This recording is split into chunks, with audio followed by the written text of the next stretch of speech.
Slick back. No, slick back. That's what I said. Slick back. No, nigga, I'm a pimp named Slick back. Pimp named Slick back. Pimp named Slick back. Nigga, are you deaf? I'm a pimp named Slick.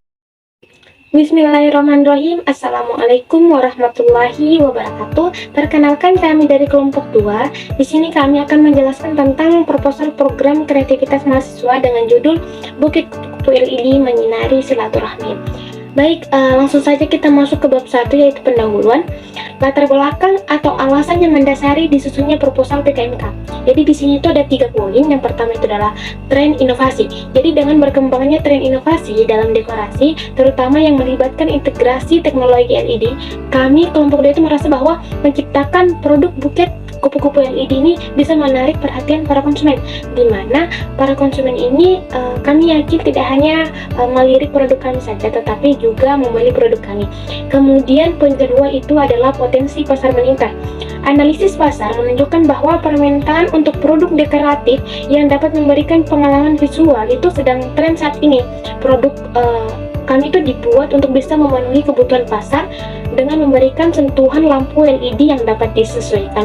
Kemudian poin ketiga itu adalah fokus pada pengalaman emosional. Kemudian potensi dan peluang pasar berdasarkan hasil survei pasar terkait ide produk yang akan dipasarkan. Di sini itu ada 3 poin. Yang pertama adalah tingginya permintaan produk inovatif. Kemudian yang kedua adalah kesadaran lingkungan yang meningkat dan buket kami. Kemudian pertumbuhan segmen pasar dekoratif kreatif.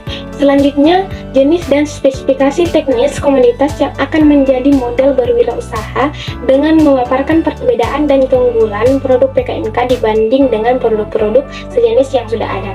Jadi di sini itu ada 2 poin. Yang pertama adalah inovasi teknologi LED.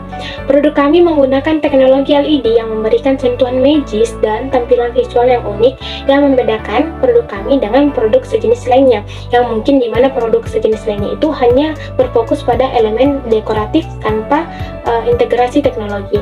Kemudian poin kedua adalah simbol silaturahmi. Yang membedakan produk kami dengan produk sejenisnya itu adalah dimana produk yang lain itu hanya berfokus pada unsur estetika saja, sedangkan produk kami tidak hanya berfokus pada unsur estetika saja, tetapi berfokus juga pada makna emosional dari produk yang kami buat. Selanjutnya, karakteristik pasar sasaran atau calon konsumen, di mana segmen sasaran kami sendiri adalah mahasiswa dan keluarga.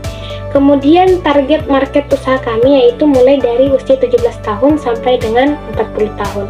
Kayak kita masuk ke bab 2, yaitu gambaran umum rencana usaha, yaitu kondisi umum lingkungan yang menunjukkan potensi sumber daya dan peluang pasar termasuk analisis ekonomi usaha yang direncanakan.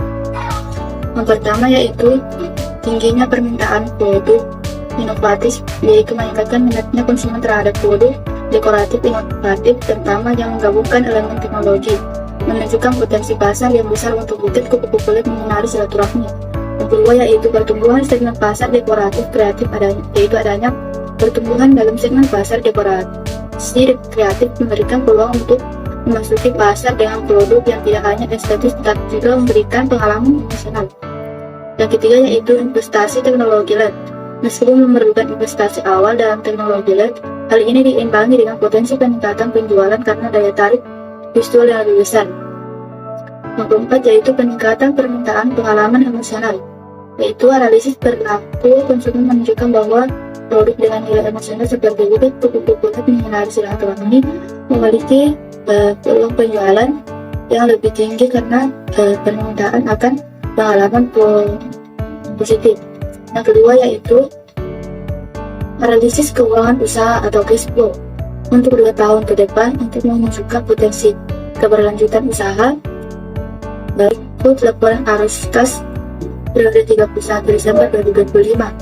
Arus kas dari aktivitas operasi, arus kas masuk yaitu penjualan tunai sebesar 30 juta,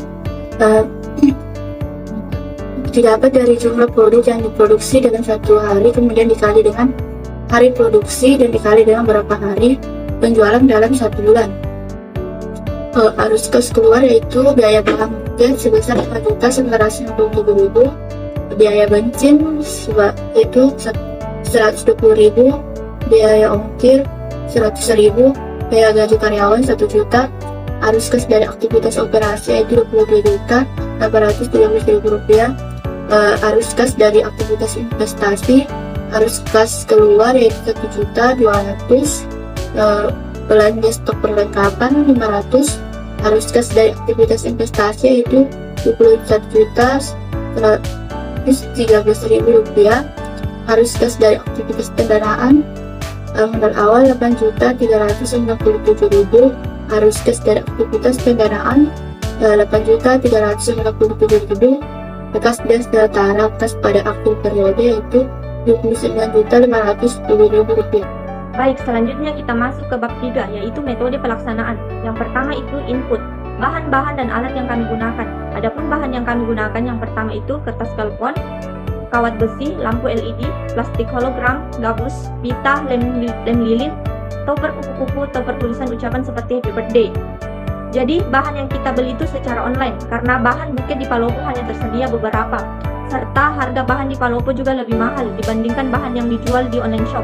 Jadi kami memilih untuk membeli bahan buket di online shop agar lebih efisien. Baik, adapun alat yang kami gunakan yang pertama itu lakban, gunting, lem tembak, dan pisau. Baik, selanjutnya kita masuk ke bab 3, metode pelaksanaan, yakni proses. Pertama itu potong kawat besi sekitar 20 cm sebanyak 20 atau 10. Kedua, tempel topor kupu di ujung atas kawat besi yang direkatkan menggunakan lem tembak. Ketiga, gunting plastik hologram dengan ukuran 6 cm lalu lipat dan gunting bagian tengahnya. Kemudian masukkan kawat besi yang sudah ditempel topor kupu tadi ke lubang tengah plastik hologram lalu rekatkan menggunakan lakban. Keempat, tancapkan kawat besi tersebut ke gabus buket dengan susunan yang indah bersamaan dengan tulisan ucapan happy birthday. Kelima, lalu bungkus menggunakan kertas telepon dan plastik hologram. Keenam, ikat dengan pita agar buket tersebut terlihat menarik. Dan yang terakhir, pasang lampu LED mengelilingi topor kupu-kupu. Selanjutnya kita masuk ke output. Jadi teman-teman bisa kalian lihat, ini dia hasil dari produksi kami, yaitu buket LED menyinari silaturahmi.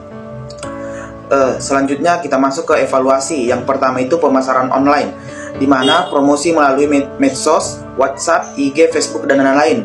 Kedua, pemasaran offline, yakni penyebaran informasi secara langsung, yakni mulut ke mulut. Terima kasih, sekian dari saya. Selanjutnya yaitu bab 4, biaya dan jadwal kegiatan. Adapun anggaran biaya yang kami keluarkan, yang pertama itu alat yang dibutuhkan sebesar Rp1.200.000, bahan habis pakai sebesar Rp5.967.000, perjalanan lokal sebesar Rp130.000, dan pengeluaran lain-lain sebesar Rp1.100.000. Jadi total keseluruhan anggaran kami ini adalah Rp8.397.000. Adapun sumber dana yang kami peroleh itu dari mandiri atau milik kami sendiri. Adapun jadwal kegiatan, di bulan pertama itu pengadaan bahan baku yang dipertanggungjawabkan oleh kami semua. Di bulan kedua dan ketiga itu produksi, di mana yang dipertanggungjawabkan oleh Rizal. Di bulan 2 dan ketiga lagi itu promosi produk yang dipertanggungjawabkan oleh Femi Sahra dan Nur Hikmah. Penjualan produk dilakukan di bulan 2, 3, dan 4 yang dilakukan oleh Femi Sahra dan Nur Hikmah. Di bulan kelima itu rekapitulasi hasil pelaksanaan dan laporan akhir, yang dimana rekapitulasi hasil pelaksanaan itu dilakukan oleh saya sendiri dan laporan akhir itu dipertanggungjawabkan oleh Adlia. Baik, sekian dari penjelasan kami. Untuk referensinya sendiri itu kami melihat dari 15 jurnal seperti yang terlihat di belakang saya. Ini adalah slide pertama, kemudian slide kedua, dan slide ketiga. Mungkin sekian dari kami kelompok 2, kurang dan lebihnya mohon dimaafkan. Billahi fisabilillah, astagfirullahaladzim. Wassalamualaikum warahmatullahi wabarakatuh.